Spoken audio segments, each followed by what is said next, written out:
Romanos capítulo 12, todos acharam aí, meus irmãos? Nós vamos fazer a leitura mais uma vez, aqui do verso 9 até o verso 21. Todos acharam? Vamos fazer a leitura do texto bíblico. Texto este que diz assim, ó: o amor seja sem hipocrisia. Detestai o mal, apegando-vos ao bem.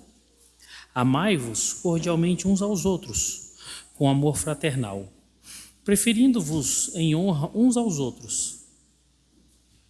No zelo, não sejais remissos. Sede fervorosos de espírito, servindo ao Senhor. Regozijai-vos na esperança. Sede pacientes na tribulação. Na oração, perseverantes. Compartilhai as necessidades dos santos. Praticai a hospitalidade. Abençoai os que vos perseguem. Abençoai e não amaldiçoeis. Alegrai-vos com os que se alegram e chorai com os que choram. Tende o mesmo sentimento uns para com os outros, em lugar de serdes orgulhosos. Condescendei com o que é humilde. Não sejais sábios aos vossos próprios olhos. Não torneis a ninguém mal por mal. Esforçai-vos para fazer o bem perante todos os homens. Se possível, quando depender de vós, tende paz para com todos os homens. Não vos vingueis a vós mesmos, amados, mas dai lugar à ira, porque está escrito: a mim me pertence a vingança, eu é que retribuirei, diz o Senhor. Pelo contrário, se o teu inimigo tiver fome, dá-lhe de comer. Se tiver sede, dá-lhe de beber, porque fazendo isso, amontoarás brasas vivas sobre a sua cabeça. Não te deixes vencer do mal, mas vence o mal com o bem. Amém? Vamos fechar os nossos olhos, vamos fazer mais uma oração. Senhor Deus, em nome de Jesus, nós oramos a Ti, Pai, agradecidos por esse texto que lemos. Rogamos a Ti em nome de Jesus.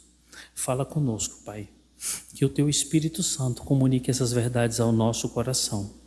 E que nós possamos, Senhor, ser confrontados, consolados e edificados por Ti. Desde já nós Te agradecemos em nome de Jesus. Amém. Vamos sentar?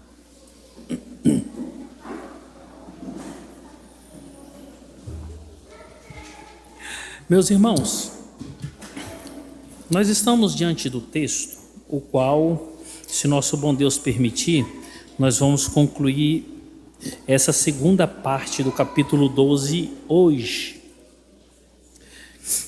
Para que nós possamos dar continuidade, eu quero olhar com vocês aqui, porque hoje nós vamos mudar o bloco em que nós estamos meditando.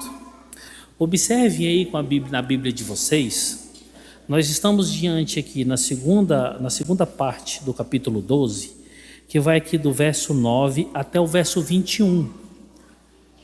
Essa divisão, nós havíamos falado sobre ela no primeiro momento em que nós estivemos aqui nessa segunda parte. O verso 9, nós havíamos falado que ele é a característica do amor e a exigência oriundo dela. É o amor que rege todas essas coisas que vão ser praticadas e exigidas aqui pelo apóstolo Paulo a partir do verso 9. E nós vimos que Paulo faz 3 divisões básicas aqui. Olha aí para a sua Bíblia, do verso 10 ao verso 13, foi o segundo momento que nós tivemos aqui nesse texto, é o amor vivido entre os santos, ou seja, são as instruções em que Paulo faz para essa igreja que esse amor deve ser vivido entre os irmãos da fé, é a forma de amar exclusivamente com os irmãos da fé. Do verso 14 ao verso 16, meus irmãos, é o amor de forma plural. Ele abrange tanto os da fé quanto os de fora. Aqui Paulo, com seus pequenos mandamentos, instrui a sua comunidade leitora a como eles deveriam manifestar o amor para com os da fé, ou seja, aqueles que estavam na igreja, e para com todos aqueles que estavam ao seu redor. Parece aqui que nós temos um entrelaçamento, não tem como dividir forma de amar. Mas aqui dentro desses 4 versos, Paulo diz: ame os da igreja dessa forma e ame também os do mundo que estão ao redor de vocês dessa mesma maneira. E agora do verso 17 até o verso 21, Paulo traz nos seus pequenos mandamentos aqui que o amor é destinado a todos os homens. E olha que bacana aqui. Esse amor é destinado a todos os homens, mas em especial, esse amor é destinado aos seus perseguidores. Eu havia falado nesse dia de meditação que nós chegaríamos no momento em que nós teríamos que demonstrar amor para aqueles que nos perseguem, para os nossos algozes. E a forma de nós amarmos os que nos perseguem parece que é da mesma maneira que nós temos que amar os irmãos da fé. Até havia feito um trocadilho, uma brincadeira, que parecia que quando nós chegássemos aqui, Paulo falaria assim: agora peguem os paus e os porretes e vamos demonstrar amor para esse povo, ó, pancada neles. Nada disso. Paulo continua mostrando para nós, para aquela igreja que estava em Roma, que o evangelho realmente é loucura da parte de Deus para nós e para o mundo, porque nós temos que continuar amando de uma maneira que não se explica. Os ímpios e os perseguidores iriam olhar para aqueles que são os seus alvos de ódio, os seus alvos de perseguição, e como resposta aos seus males, iriam encontrar paz e bem. Não revolta, não briga, não guerra, não contenda, mas amor. Mesma coisa para mim e para vocês.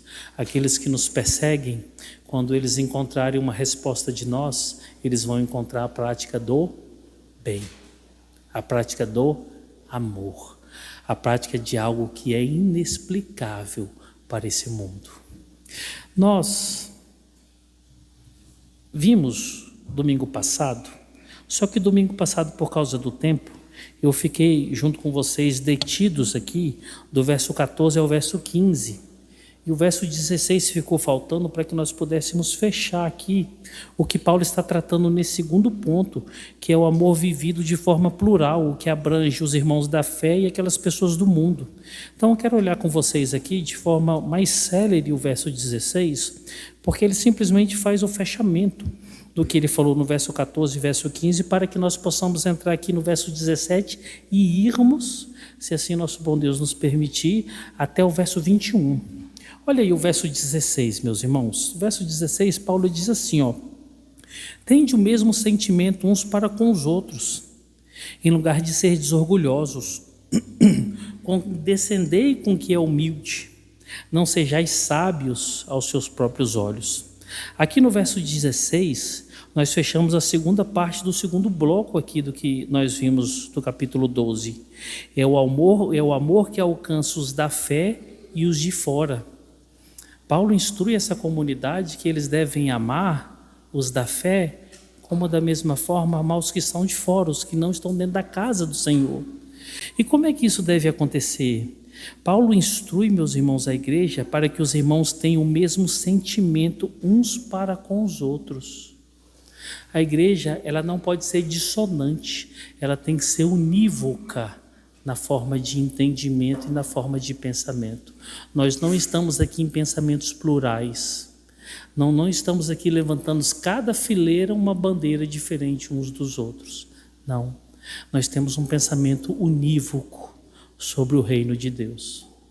Só que o que é interessante, o que Paulo não está querendo dizer da seguinte forma, que dentro da igreja deve ter o mesmo entendimento de todas as partes da Escritura.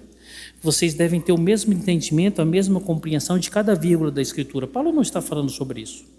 Paulo não está falando também que os irmãos devem ser um único grupo, sem preferências, sem amizades diversas, o mesmo grupo, as mesmas pessoas. Paulo não está falando sobre isso. O que Paulo está falando, está tentando normatizar, é a mesma coisa que ele falou lá no verso 10. No verso 10 ele disse assim, ó: amai-vos cordialmente uns aos outros com amor fraternal, preferindo-vos em honra uns aos outros. O que ele está trazendo aqui a essa igreja é que essa igreja ela tem uma unidade, e nessa unidade ela possa viver sempre trazendo o outro em primeiro lugar. Não sou eu levantando a bandeira das minhas preferências, ou não sou eu dizendo que eu sou bom e sou o melhor, e que deve ser as minhas atenções atendidas, mas procurar me observar e me preocupar com o próximo. Ou seja, como que isso deve acontecer? E Paulo explica nesse mesmo verso duas formas. E quais são essas duas formas? A primeira delas é essa: não sendo orgulhosos e condescendendo com o humilde. E a segunda dela é essa: não sendo sábio aos próprios olhos. O que Paulo está dizendo no verso 16, instruindo ali a sua comunidade leitora, é para que esses irmãos parem de olhar para eles mesmos. Parem de se preocupar única e exclusivamente com seus problemas, sem esquecer com aquele que está do seu lado. Sem observar que existem pessoas mais próximas dele que precisam tanto quanto ele de necessidades e de suportes muito mais profundos. E o que Paulo está chamando essa igreja é para que todo mundo pense assim. Imagina se nós como igreja pensássemos todos assim. Se nós procurássemos a necessidade do próximo e atendêssemos às suas necessidades. E da mesma forma o irmão de lá procurasse as minhas e me atendesse nas minhas necessidades. Orasse por mim, chorasse comigo, sorrisse comigo, brincasse comigo. Estivesse comigo nos momentos difíceis, estivesse comigo nos momentos bons, e da mesma forma irmãos fazendo assim uns para com os outros. Parece que não só lá, mas aqui nós não temos mais tempo para essas coisas. O pós-modernismo fez com que a gente se tentasse e corresse atrás de várias outras coisas que não dá tempo para que nós possamos olhar para as coisas do mundo, que atrai nós olharmos para as coisas do mundo e nos desvia a olhar para as coisas do reino, para os irmãos que estão na igreja. O que Paulo deseja ensinar com essa instrução? Paulo deseja ensinar duas coisas importantíssimas aqui, irmãos. O crente deve colocar o outro em primeiro lugar. O crente deve colocar o seu irmão em primeiro lugar. Pastor, eu devo me abandonar, eu devo esquecer as minhas necessidades, os meus problemas? Não tem nada a ver com isso. Mas eu devo ter sempre o olhar atento para a necessidade do meu irmão, em primeiro lugar. E o segundo ensino de Paulo aqui é que o crente deve ser humilde. Simples, humilde. Ô irmãos, uma pessoa humilde, ela entra em qualquer lugar, você já reparou isso? Uma pessoa simples, ela senta em qualquer mesa. Esse deveria ser eu, e esse deveria ser cada um de vocês. Mas infelizmente é difícil nós encontrarmos pessoas humildes nas fileiras da igreja dos dias de hoje. Pessoas simples e que tenham tempo para prestar atenção no próximo. O amor bíblico, o amor que está sendo tratado aqui no capítulo 9, ele é outrocentrismo. É o outro no centro. É o outro primeiro. Irmãos, a natureza do meu coração vai fazer sempre, todos os dias em que eu preocupe-me comigo mesmo e faça as minhas coisas. Isso é normal, isso é lógico. Isso vai acontecer até o último dia das minhas vidas. Mas na demanda do reino, da demanda que está aqui, nesse pequeno grupinho que nós somos, vamos procurar estender a mão para o outro. Vamos procurar demonstrar que sabemos menos do que o outro, talvez, para que nós possamos escutar o que o outro tem para falar, para escutar quais são os pedidos de socorro que o outro tem, para que ele possa falar para comigo. Queridos, não é o pastor o responsável para socorrer os irmãos, mas cada um de nós podemos estender as nossas mãos em maior e em menor proporção. Nós devemos e somos chamados para ser bênçãos de Deus uns para com os outros. A mim cabe a minha responsabilidade, eu não me sonego dela, mas eu estou chamando vocês para de vocês. Olhem para o outro, olhem para o irmão, olhem para a irmã, ora por ele, chora por ele, estende a mão para ele. Esse mundo está tão frio, irmãos. Está tão frio esses dias. Nós praticamente não estamos tendo mais ninguém para que a gente possa conversar. E Paulo está falando aqui, parece que lá não era muito diferente. Condescendei dos mais humildes. Olha para eles. Estenda a sua mão para ele. Coloca ele em primeiro lugar. Ajuda ele, socorre ele. Seja humilde. Seja simples, caiba em qualquer ambiente, caiba em qualquer local, caiba em qualquer conversa. Seja agradável. Como é difícil nós encontrarmos crentes agradáveis nos dias de hoje. Ser um crente agradável não é aquele que vai apontar o erro para todo mundo. É aquele que, a despeito ele continua caminhando para que ele possa, em momento oportuno, ser bênção de Deus para a restauração de pequenos pecados. Mas para isso você tem que ouvir. Para isso você tem que ver. Para isso você tem que estar. Eu já falei para os irmãos de um ministério em que eu estive, caminhei lá há algum tempo, e numa reunião de obreiros, um dos obreiros que estavam lá falava assim: é certo que nós nunca podemos admitir que um homossexual entre aqui, porque nós não podemos admitir que uma gota suja, imunda, entre num copo limpo e suje todo o copo. Falei, puxa, nossa, você é demais. Você é demais. Agora nós temos que procurar qual é esse copo que tem essa água limpa. Por quê? Se um homossexual é uma gota suja, nós somos rios de sujeiras, irmãos. Puxa, você é o supra-sumo da verdade, irmão. Esse dia o pau quebrou lá dentro. Eu falei, irmão, não tem nexo que o irmão está falando. É por isso que essas pessoas, essas pessoas que passam por diversas debilidades, não nos procuram, porque nós somos demais, santos, perfeitos. É por isso que muitos de nós às vezes não temos coragem de falar os nossos pecados com os outros. Ô irmão, ora por mim, eu estou passando por isso. Nossa, você está passando por isso? O verso 16, ele fecha aqui do verso 14 ao verso 16. Como é que você tem que amar o seu irmão? Paulo falando ali em Roma, estendendo a mão para os demais, colocando ele em primeiro lugar, sendo um crente humilde e entendendo que você tem que colocar o seu coração diante dessas demandas que estão aí nas fileiras da sua igreja. E com isso nós fechamos verso 14, verso 15 e verso 16. E com apelo, irmãos, sejam bênção de Deus. Sejam bênção de Deus aqui. Sejam bênção de Deus aonde quer que vocês estejam. Coloquem sempre o outro em primeiro lugar. Estendam as mãos e orem para que os demais irmãos sejam despertados pelo Espírito Santo, para que possam andar com mãos estendidas. Porque sempre existem pessoas necessitadas. Sempre existe no nosso meio pessoas necessitadas. Do verso 17 ao verso 21, Paulo traz aqui, no mínimo, 7 ensinos muito importantes para essa comunidade leitora.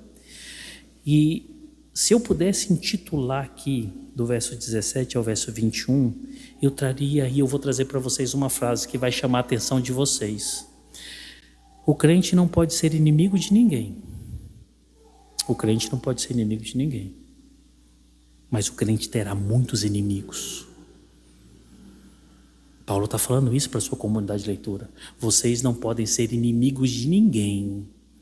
Vocês não podem nutrir no coração de vocês ódio por ninguém, por pior que essa pessoa seja e por piores que sejam seus atos contra vocês. Vocês não podem falar, eu odeio esse imperador, eu quero que ele morra, é meu inimigo. Vocês não podem falar isso. Mas tenham certeza, vocês vão ter muitos inimigos. Isso foi com os irmãos lá, daquela pequena igreja lá em Roma. Isso é conosco nos dias de hoje. Nós não podemos ter inimigos, irmãos. Nós não podemos ter adversários. Nós não podemos odiar pessoas. Mas nós temos que ter uma ciência. Por causa da vida que nós vivemos. Por causa do Cristo que nós professamos. Nós somos e devemos ser odiados. Nós devemos ser inimigos de muitas pessoas.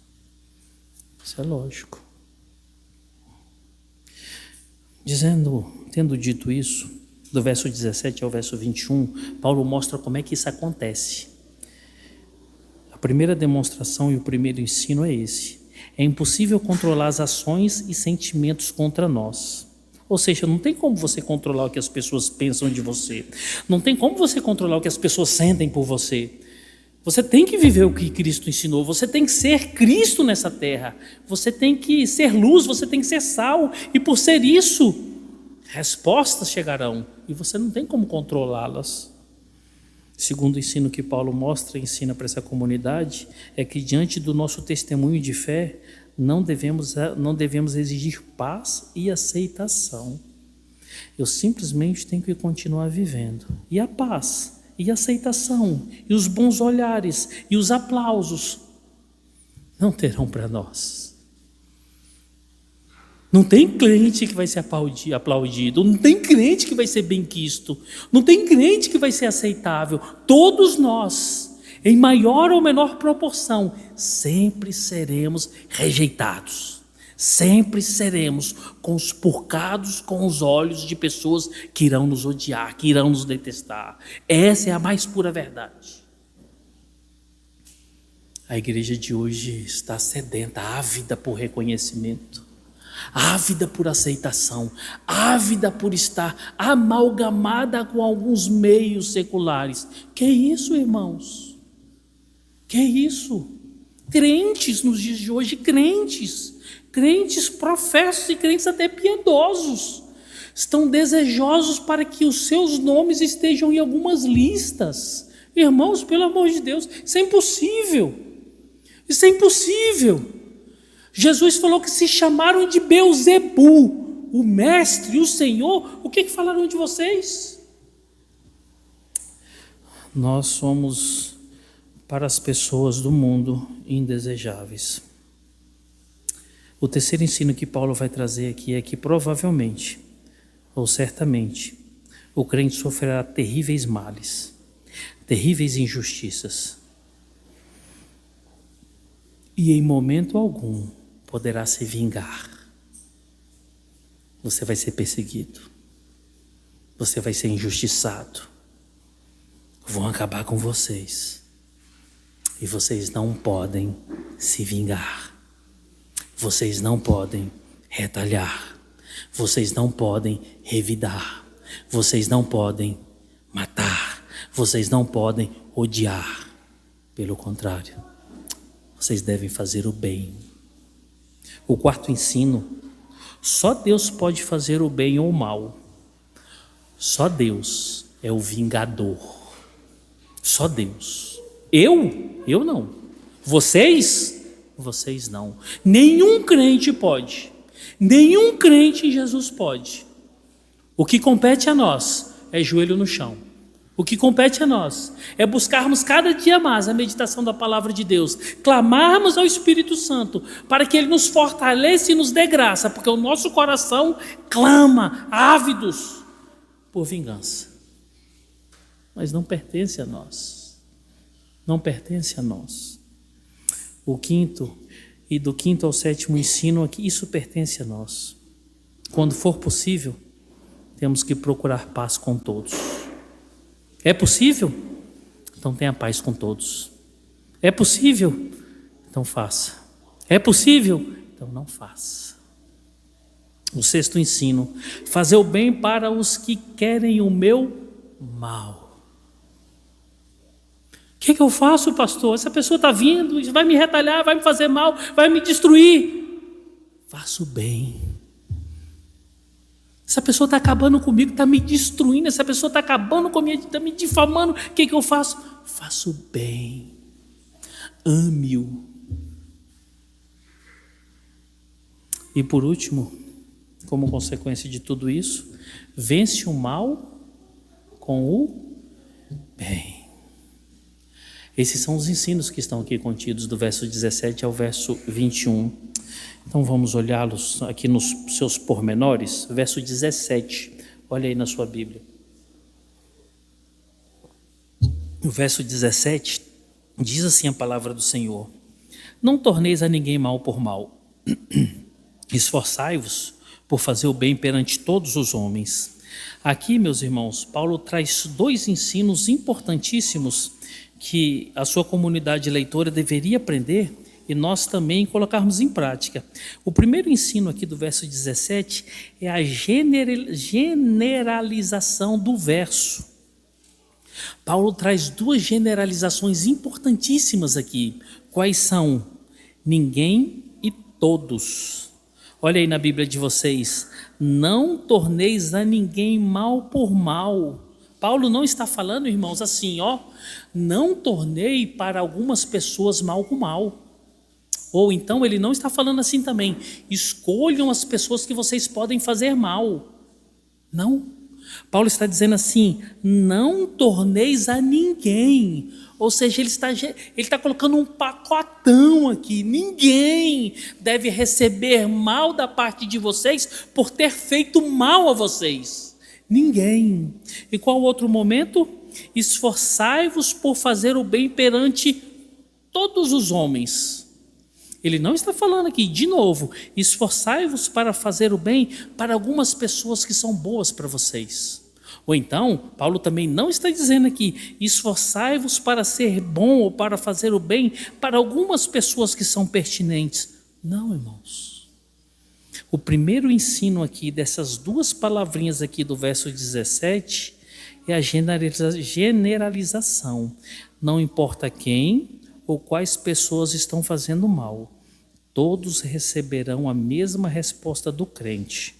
E qual é a resposta do crente? O bem. Dois exemplos máximos para nós. O primeiro é Jesus. Jesus na cruz, prestes de morrer. Ele fala assim: Pai, perdoa-os. Eles não sabem o que estão fazendo. Difícil, hein? Estevão, capítulo 7 de Atos, sendo apedrejado. Ô Senhor, perdoa-os. Eles não têm noção do que eles estão fazendo. O bem independe do que está acontecendo com você. Paulo está dizendo isso para pessoas que vivem totalmente diferente do que nós vivemos. Pessoas que viviam em situações muito piores do que muitos irmãos que vivem no nosso meio, que vivem bem, mas que estão em condições difíceis. Roma era uma situação ímpar, irmãos. E Paulo está dizendo: faça o bem para aqueles que te fazem o mal, não importando quem quer que sejam.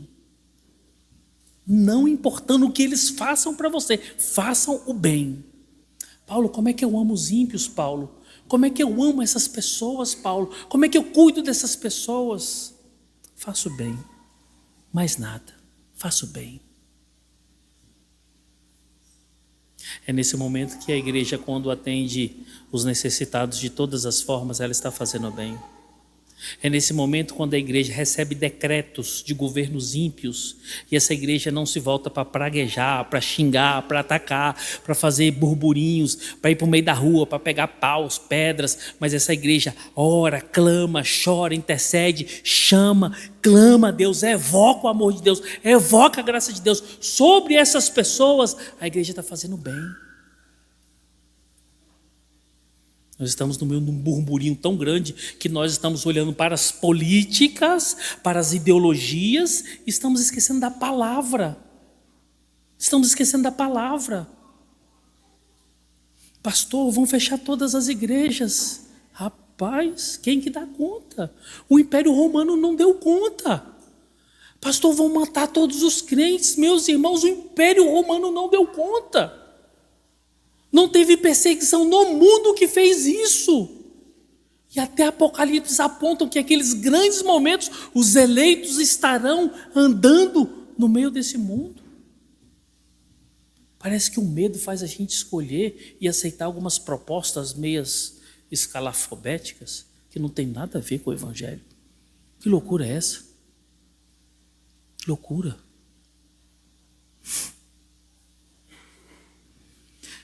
Não importa quem e não importa quais sejam os seus atos, nós crentes fomos chamados para fazer o bem para todas as pessoas. O segundo ensino, Paulo nos mostra uma demanda muito importante. Paulo está dizendo para essa igreja que eles devem ter uma mente renovada, um coração renovado. O que significa esforçai-vos por fazer o bem? E aqui talvez seja um dos momentos mais difíceis do verso 17. Porque Paulo vai falar assim para esses irmãos: irmãos, neguem o coração de vocês.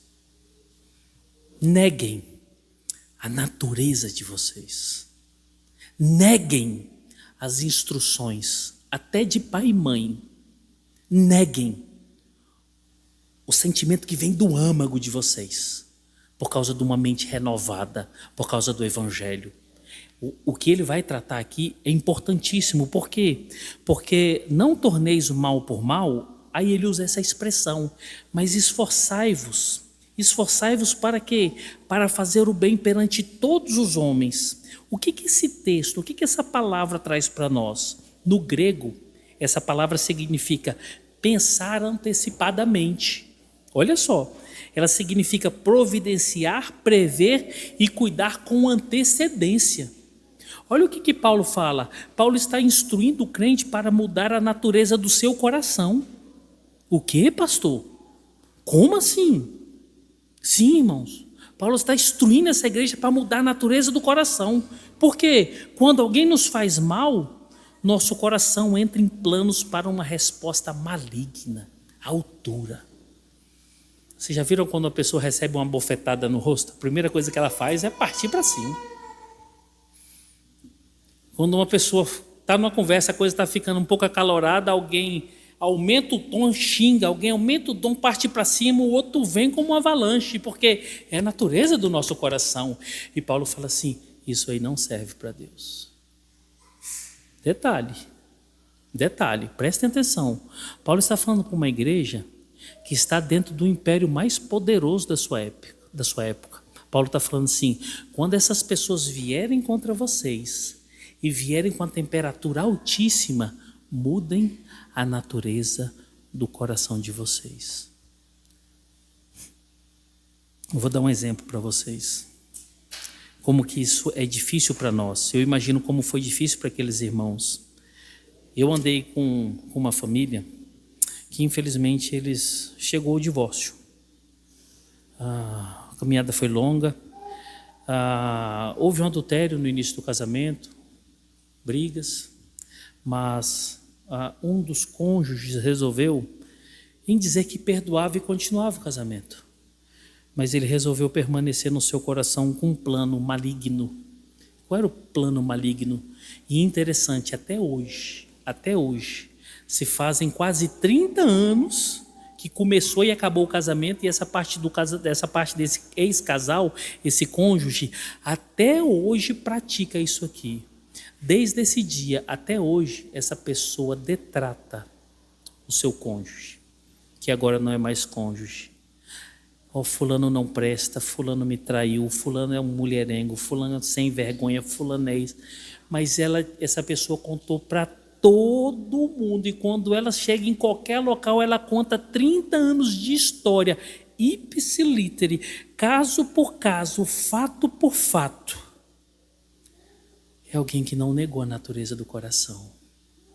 Sabe por quê? Houve um adultério. O que deveria acontecer? Perdão. Mas o que aconteceu? Ataques, injúrias, injustiça, raiva, ódio, destruição, até hoje. Não mudou a natureza. Não quebrou a maldição.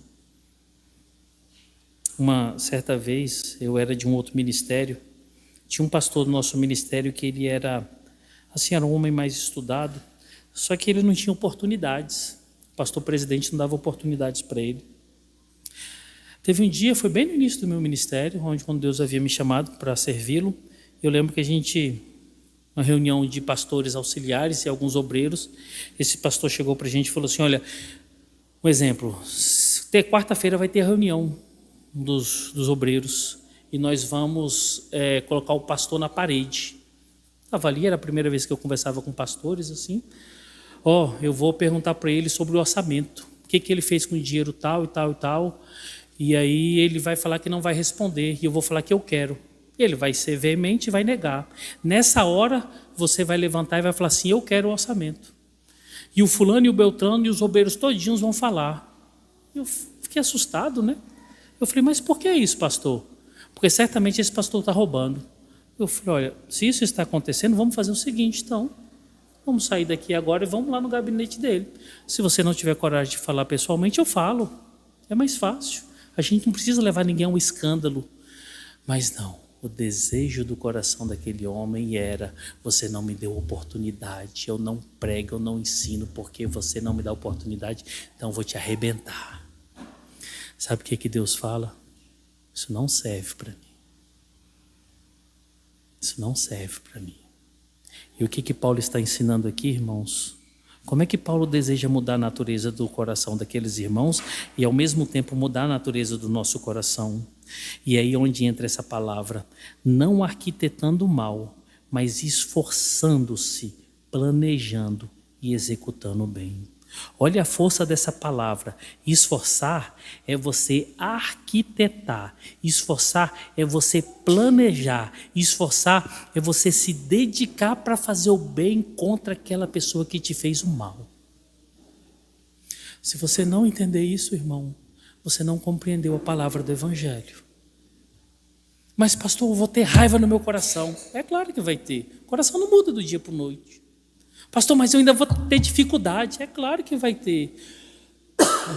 Mas a dificuldade não pode parar as ações da sua vida, que é fazer o bem. Aquela pessoa vai me trair, mas eu vou fazer o bem para ela.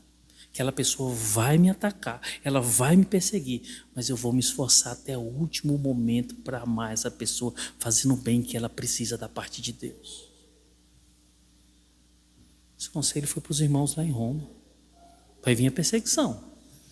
Daqui a pouco chegam soldados aí, daqui a pouco chega um povo aí, um povo forte, um povo robusto. O que vocês vão fazer? Antecipadamente, se preparem para reagir. Como? Fazendo bem. Quais são as necessidades desses homens? Qual é a necessidade desse império? Quais são as necessidades dessas pessoas? Tais. Então atenda às necessidades dessas pessoas. Façam o bem. Como é que nós amamos os que nos perseguem? Antecipadamente. Procuramos todas as formas para fazer o bem para eles. O que é isso? Mudar a natureza do nosso coração. Certamente aqui muitos irmãos vão falar: rapaz, eu quero é matar essa pessoa. Quero dar uma paulada na cabeça dela. Eu quero dar um tiro nela. Você não pode, irmãos. Você não pode. Você tem que estender a sua mão. Você tem que assistir. Difícil, né? Se você não fizer isso, quem predomina ainda no seu coração são os ídolos. E você não conhece o Evangelho. O que Paulo quer dizer aqui? E aí nós concordamos com a verdade macro ensinada por Paulo. É impossível controlar os planos e o mal dos outros contra nós. Mas é possível nos esforçar para nós fazermos o bem. Eu não sei o que tem na cabeça do ímpio. Eu não sei o que tem na cabeça daquele que me persegue. Eu não sei o dia que ele vai me atacar. Eu não sei como que ele vai me atacar. Mas eu sei que eu tenho que fazer o bem para ele. O que importa é o resultado final. Não importa o que vai acontecer comigo. O que importa é que eu comunique o Evangelho, é que eu comunique a graça, é que tal pessoa seja alcançada. Só isso, irmãos. Só isso. Eu entendo que possa estar na cabeça de muitos irmãos, mas pastor, e se for assim, se for assado? Pastor, se for um ladrão que entra na minha casa à noite? Pastor, se for alguém que vem me atacar fisicamente? O texto não está falando sobre isso, irmãos. E o texto está falando sobre uma demanda que você não tem como reagir. Não tem como você ir de frente a uma realidade que é muito maior do que você. Aqui Paulo está escrevendo para alguém que está dentro do Império Romano. Pegam paus e pedras, vão para a guerra. Vocês têm o direito de defesa, né? A legítima defesa. O Império Romano chega lá com as centenas de soldados, cercam uma igrejinha. Que defesa é essa que você tem, irmãos? Nenhuma. Não é sobre isso. É plural. Quando pessoas levantam para te atacar, se prepare para você atender às necessidades dele e fazer o bem, porque você é chamado para tal. Pastor, e se entrar alguém na minha casa de madrugada, para que possa alcançar, a intentar a minha vida e a vida da minha família?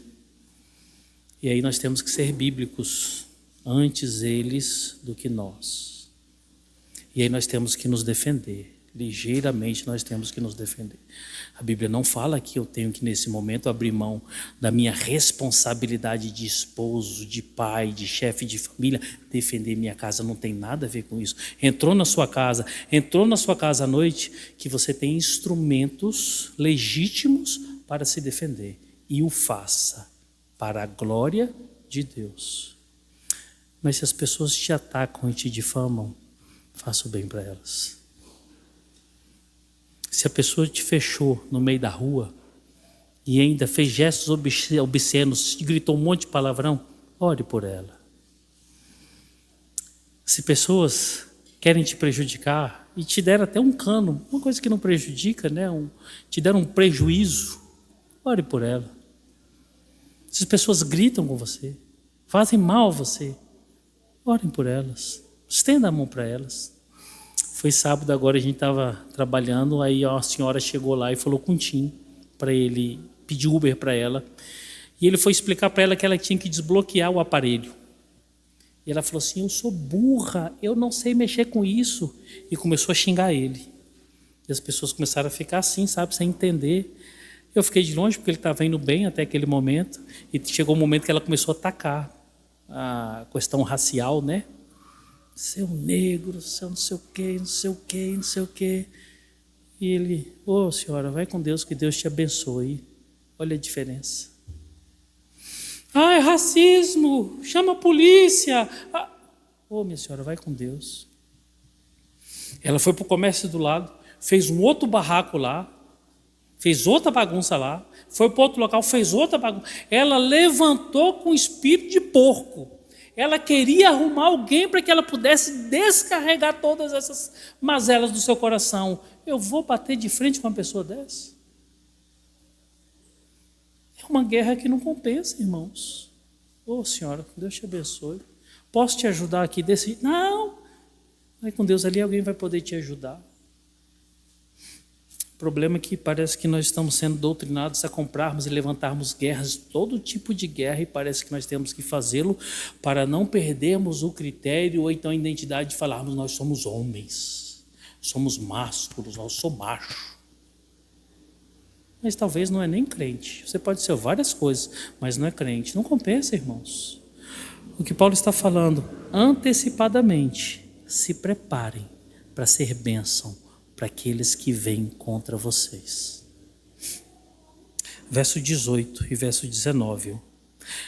Verso 18 e verso 19. Olha a instrução da palavra do Senhor. Se possível, quando depender de vós, tende paz com todos os homens. Não vos vingueis a vós mesmos, amados, mas dai lugar à ira. Porque está escrito, a mim me pertence a vingança. Eu é que retribuirei, diz o Senhor.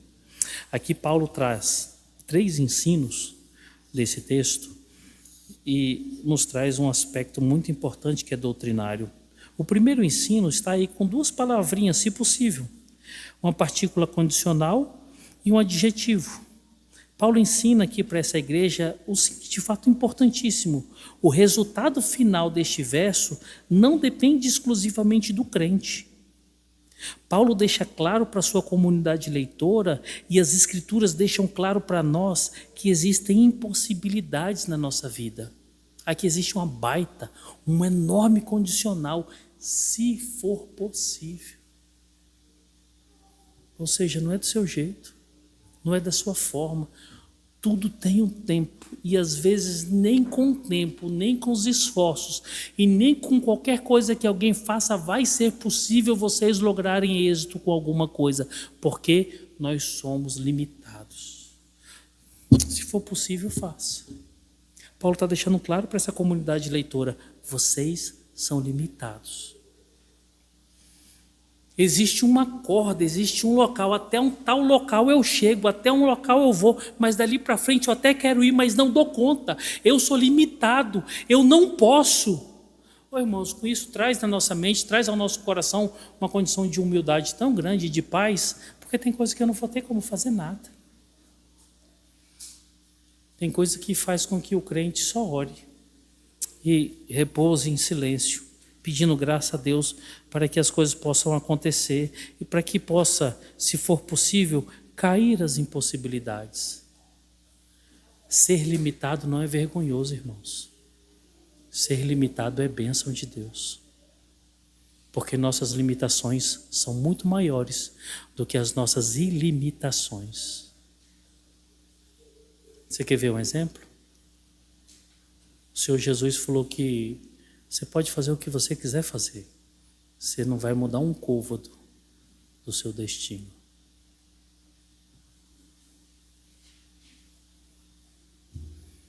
Você pode dormir menos, você pode trabalhar mais, você pode juntar dinheiro, você pode procurar os melhores médicos, fazer o maior plano de saúde, as melhores coisas possíveis para você. Você não vai mudar uma vírgula, 1 minuto, 1 segundo do dia que você vai morrer. Por quê? Você é limitado.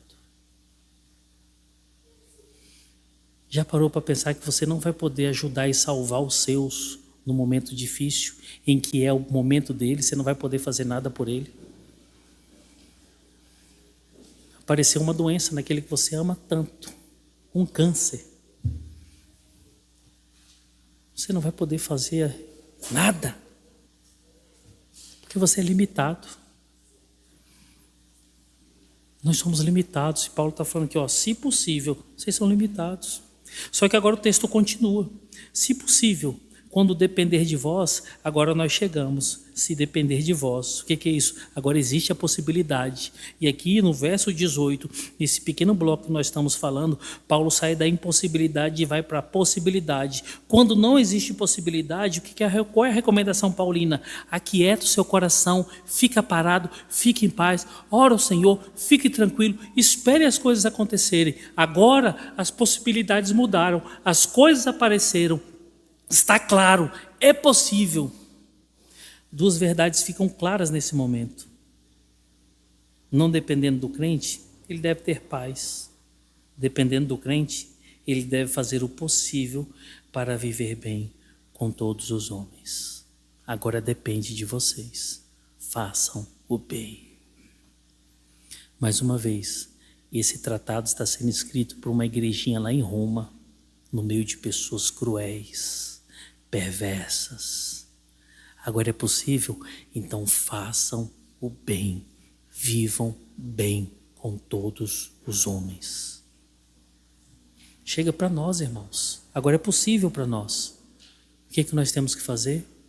Fazer tudo para que nós possamos viver bem com todos os homens. Com todos os homens. Tem uma demanda, certa feita eu conversando com o irmão da fé. Ele chegou para mim e falou assim: pastor, eu não vou mais na casa de fulano de tal da minha família porque é ímpio. Músicas mundanas, palavras de baixo calão, muita vulgaridade, muita coisa. Eu cortei mesmo, não tenho mais contato nenhum. O interessante é que era a mãe dessa pessoa. E eu falei, rapaz, é prudente realmente você se afastar de pessoas assim, desse tipo de prática, porque isso corrompe. Mas não é prudente você se afastar da sua mãe. Pastor, mas é muito vulgar. Chega lá, é pagode, é funk, é coisa baixa mesmo. Eu falei, pois é, mas você não precisa ficar. Chega lá e dá um beijo na sua mãe. Ô mãe, estou aqui, um abraço. Ou irmão, ou irmã, ou pai, ou seja lá quem for. Fica ali 2, 3 minutinhos, estou saindo. Você já fez seu papel de filho. Veja o que eles estão precisando, vai lá, esteja no momento correto, porque agora é possível você fazer. Sabe, irmãos, a nossa pseudo-santidade está nos separando de pessoas que Deus nunca quis que nós nos separássemos. A nossa pseudo-santidade, o nosso pseudo-conhecimento está nos separando de pessoas que Deus nunca quis que nós nos separássemos. Isso não é evangelho. Isso nunca foi evangelho, porque isso é possível para nós. Eu não preciso me contaminar, eu preciso ter só um tempinho para poder ficar presente, um beijo, um abraço, um cafezinho e ó, pé no mundo. É possível? Faça. Chega para nós. Irmãos, é possível? Façam. Pelo amor de Deus, façam. E aí vocês vão perceber que o Senhor Deus vai dar graça para que aquilo que está escrito no verso 17 aconteça na vida de vocês. Vocês vão antecipar, aprender a fazer o bem para essas pessoas. Todas elas, não importando quem quer que seja, nós somos instrumentos de Deus para fazer o bem. O terceiro ensino é que ao crente está proibida a vingança. E Paulo toma aqui o texto de Deuteronômio, capítulo 32, verso 35, onde ele fala que a vingança pertence a mim. E aqui nós não estamos só dentro de um contexto de instrução, mas aqui trata-se de uma doutrina teológica, a justiça de Deus. Justiça de Deus. Isso é doutrina. Paulo está deixando bem claro, não vinguem-se, mas deem lugar à ira. É entender que Deus irá julgar. Deus irá julgar. Isso é doutrina teológica. Deus vai julgar crentes e descrentes, Deus vai julgar bons e maus, Deus vai julgar nesta vida e no porvir, Deus vai julgar. A justiça vai acontecer. Ah, pastor, eu estou sendo injustiçado. Tenha paz, irmão, faça o bem. A justiça vem da parte do Senhor. Ele vai executar a justiça. Tenha calma. Pastor, as pessoas estão me cercando, a questão está ficando abafadíssima, eu não estou aguentando. A justiça vai acontecer. A Bíblia mostra isso. Hebreus 9, 27. Hebreus 9, 27 diz que quando você morre, você vai diante de Deus. Após a morte, segue-se Após a morte, segue-se o juízo. Não tem como correr disso, irmãos.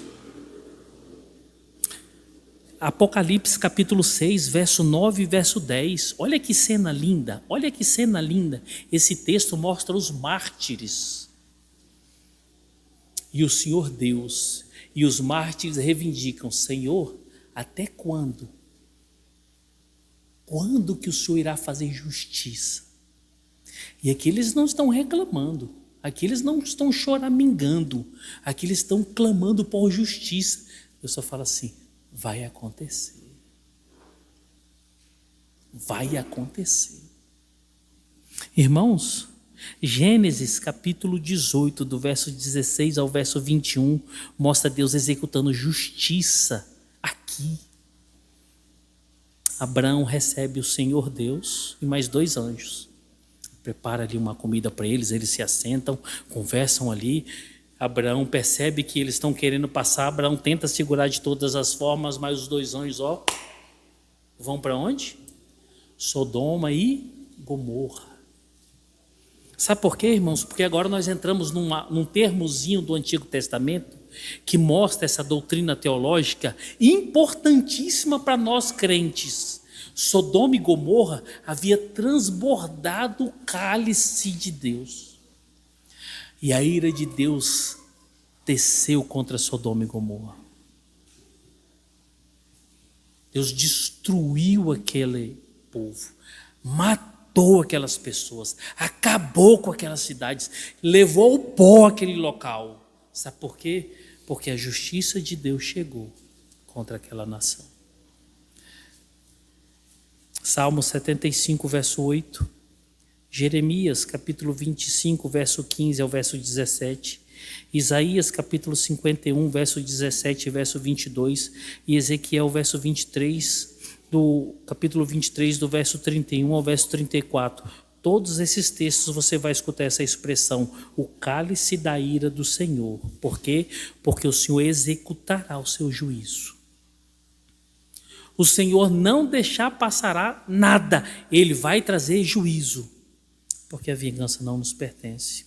O verso 20 e o verso 21, Paulo diz assim: pelo contrário, se o teu inimigo tiver fome, dá-lhe de comer. Se tiver sede, dá-lhe de beber. Porque fazendo isso, amontoarás brasas vivas sobre sua cabeça.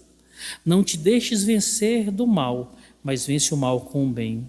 2 ensinos básicos aqui nesse texto para que nós possamos encerrar o sermão hoje. O primeiro ensino é que bem no iniciozinho, pelo contrário, bem aí no verso 21, pelo contrário, aí nós temos que nos perguntar, contrário o quê? Contrário à vingança, que está nos versos anteriores. Fazer o que é contrário à vingança. Conhecer as necessidades básicas dos nossos inimigos. Conhecer a necessidade básica daqueles que perseguem essa igreja ali em Roma. Aí nós podemos nos perguntar assim, mas para que eu tenho que conhecer as necessidades básicas? É porque a necessidade básica mostra a fragilidade e é na fragilidade que eu posso atacar? Não. Prestem atenção aqui, isso é importantíssimo. Por que nós devemos conhecer a necessidade básica dos que nos perseguem? Para que nós possamos supri-las. Olha que loucura. Paulo está falando assim, ei vocês, igreja de Roma, conheçam a necessidade básica dos inimigos de vocês, para que vocês possam supri-las. Olha que loucura. E aqui ele mostra duas necessidades básicas, muito claras, de qualquer adversário, de qualquer pessoa. Aquele que tem fome, dá de comer. Seu adversário está com fome, dá de comer para ele. Seu adversário tem sede, dá água para ele. Assista-o. Supra ele, ajuda ele. E qual é o sentido de fazer isso? O texto fala assim, amontoar brasas vivas sobre a cabeça dele. Essa expressão teológica ela é interessante, ela traz alguns significados, mas aqui o significado mais contundente dessa expressão é o constrangimento que pode comunicar graça para o opressor. Colocar brasas vivas é a pessoa olhar para aquele que está sendo perseguido e perceber que aquele que está perseguido só faz o bem. É o inimigo ver que só está te fazendo mal e você só faz o bem. E ao ponto de ir até as necessidades básicas do inimigo, ele ser atendido, ele ser suprido, é colocar brasas vivas na cabeça dele. O que é isso? É expor a um ato vexatório, a tal ponto que a única comunicação é essa. A graça do Senhor que mudou a disposição de um perseguido. Não que o perseguido não tenha um coração pronto para fazer o mal, mas apesar de um coração pronto para fazer o mal, por causa do Evangelho, ele faz o bem. Brasas vivas vêm sobre a cabeça dessas pessoas. E o constrangimento pode, se houver da parte de Deus, graça, transformar a realidade de vida dessa pessoa a tal ponto que essa pessoa conheça o Evangelho. Quando que nós olhamos para a Escritura, nós vemos pessoas assim. Você lembra daquele homem, daquele soldado, do centurião, se não me engano, que olha para Jesus, tudo que aconteceu, quando acaba aquilo tudo, ele olha e fala assim, certamente esse homem era um homem de Deus. Não tinha mais nada para falar de Jesus. Jesus não estava ali na cruz do Calvário xingando, gritando de dor. Não, ele estava intercedendo. Ele estava clamando por aqueles homens. Aquele homem, depois de ver tudo isso, ele olhou e falou assim, certamente esse homem era homem de Deus. Era a única expressão, depois de ter brasas vivas colocadas na sua cabeça, certamente esse homem é homem de Deus. O texto não fala sobre ele, mas ele entendeu o que é ser homem de Deus. Paulo, eu acredito que ele compreendeu o que é esse homem de Deus lá no capítulo 7, na viração ali, o capítulo 1, quando ele esteve presente, quando Estevão foi apedrejado. Estevão sendo apedrejado, em nenhum momento ele blasfemou, em nenhum momento ele reclamou. Pelo contrário, Senhor, perdoa o Senhor. Eles não têm noção do que eles estão fazendo. A Bíblia fala que Paulo estava presente nesse ato. Capítulo 9 de Atos, quando Paulo encontra com o Senhor, e Ananias vai ao encontro dele, Ananias vai temendo. Ele fala assim, irmão Saulo, eu estou aqui para cumprir o Evangelho na sua vida. Brasas vivas. Aquele que estava sendo perseguido que pergunta, Saulo, Saulo, por que tu me persegues? Ele poderia ter fulminado Saulo naquela hora. Ao invés de cegar os olhos de Saulo, ele poderia ter trazido, era um infarto fulminante no coração de Saulo. Mas pelo contrário, ele amou. Saulo, por que você está me perseguindo?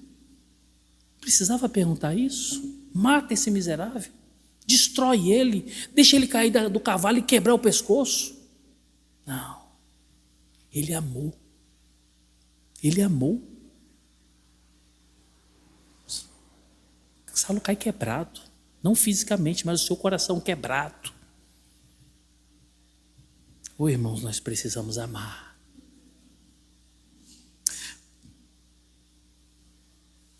O verso 21, o crente conduzido pelo amor e que pratica o que está instruído, não é derrotado pelo mal, mas ele vence o mal na prática do bem.